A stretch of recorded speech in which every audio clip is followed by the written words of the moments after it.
Hello and welcome to the Education Services Discussion Room. We are joined today by Sara Lindsey. Sara, take two. Thanks for joining us again.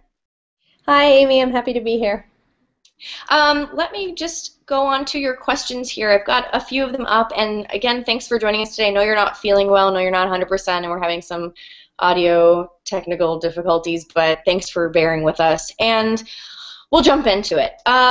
How long have you been with the Education Services team, and can you tell us a little bit about your current role? So, Amy, I've been with the Education Services team about 6 months now. That was the first team I joined after joining ServiceNow in July, and I'm a part of the fulfiller team, like you, so you know a little about my job already, but I like to describe it to people as kind of three parts. So one part, project management, in the sense that you're helping the customer figure out what their training needs are. And two, it's curriculum development, which is my actual title. And so I actually work to put together the training material. And then three, technical trainer, because we actually then go and deliver the material to the customer. That's a really, really great answer. I'm going to put that one in my back pocket for holiday parties and family gatherings when people ask what I do. That's really, really great. Okay, what are some aspects of the role of curriculum developer, your role in its entirety, that were maybe unexpected or challenging for you, and then maybe some of the solutions that you found to work well and find success in your role? Sure. So one thing that's been very different and challenging for me is working with so many different customers, often for such a very short amount of time. At my old job, where I was a technical trainer, I was teaching FBI agents and FBI analysts one particular product. So I would go all around the country to different FBI offices and teach this one particular thing. And since I came from the FBI to begin with, I was very familiar with the workflows, the customer, the culture. Whereas now that I came here, not only did I have to learn this new product, which was ServiceNow, but I'm constantly relearning the customer and what their needs are and what their culture is. It could be every week. You know, a quick start is a 40-hour project. So for me, that's been very challenging, feeling like I really understand the customer and their needs. But the solution for me has been I try to put myself in the shoes of the people that I'm training, because at the end of the day, what we're doing is a train the trainer session most of the time, and I have to remember that if I feel maybe uncomfortable or thrown into the deep end of the pool, imagine how these people feel to have to then go and see me train one time and then go train their entire company. So I put myself in those shoes, and I realize that even though I may not feel like I know very much, they know even less than I do, and I'm there to help them and really kind of make them understand how they can go out and share the information about ServiceNow. Great, excellent. That's really, really great too.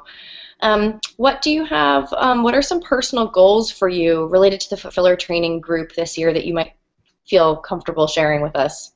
Sure. So some of my personal goals for this year to really learn from the team as much as I'm able to. I'm really um, intrigued by the differences of backgrounds that we have on the team, and not only the fulfiller team, but across ed services. So, for example, a few things that come to mind. I've seen some of the work that Pamela has done with her graphic art. I'm really interested in learning more about kind of the instructional design. I did some quick reference guides for a customer a while back, and I really liked the visual aspect of it, so I'd love to just kind of shadow her a little and learn more about what she does. I know, for example, Diane Cunningham, I'm really interested in her techniques for putting together the curriculum and how she really understands the adult learner and how you put together the material to best present it. I just think there are so many different backgrounds and skills on the team that I'm really trying to keep my eyes open as much as possible to see what people's specialties are and just absorb anything I can from that.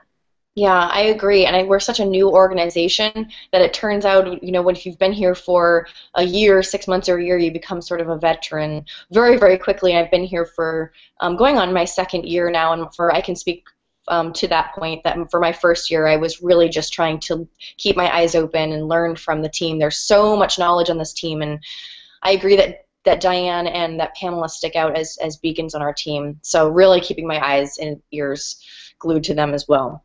Um, Absolutely. as a global organization and also as an on-site member of our team, how has the company and maybe even specifically Ed Services successfully provided a sense of unity and team for you?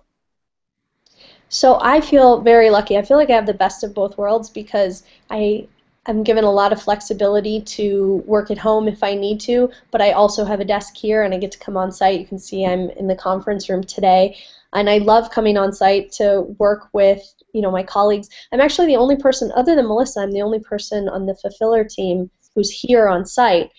But some of the benefits have been, for example, to really feel like a team and to bond as a team. Art Nisperos was our project manager for our Christmas decoration extravaganza. So I don't know if you saw pictures of it, but we decorated Ed Services to look like Ed Servicesville, like, the Grinch. And we even had Mount Crumpet and a life-size Grinch. And the whole thing was so over the top and extravagant, but it really brought us together as a team and was a ton of fun. And in fact, they're actually out there deconstructing it right now, which is a little sad. But I think Ed Services as a whole does a really awesome job of just bringing people together and participating. I think it's as simple as if you saw that email recently from, I believe it was Kim, on a particular survey that went out, and Ed Services was the first team to get to 100%.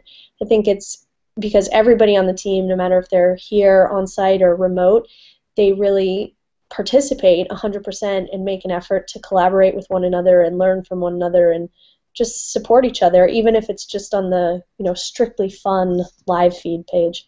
Yeah, that's true, and I'm sorry I missed that whole scene there for Christmas for the holidays. Yeah. That must have been really, really fun. We got to send out some pictures. We even have the Grinch, and people can take their picture with it, and it was great. It was really cool. There must be some pictures on live feed. I have to check it out. There are, yeah. Oh, it's really fun. Okay, well, sort of on the heels of that question then, can you speak a little bit to your experience with ServiceNow and education services, about how you feel the culture of education services kind of fosters a little bit more of an environment of support and success for your kind of career development? Definitely. So for me, I've had a couple different jobs at a couple different companies and, different roles within those companies. And this coming to ServiceNow and starting with this team has been the smoothest onboarding experience that I've ever had.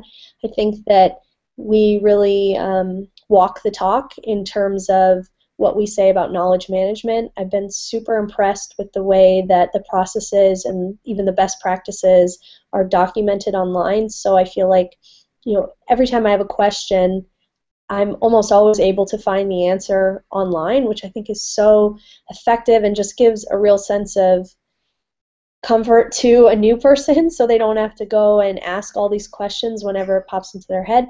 But that said, at the same time, when I came in, I was also provided with a mentor. So shout out to Diana Lewis, who's awesome, who's super helpful in just catching me up to speed. I think she's mentored a lot of people at this point because she's so patient and so great, and that's something that I never really had in any other organization I worked for.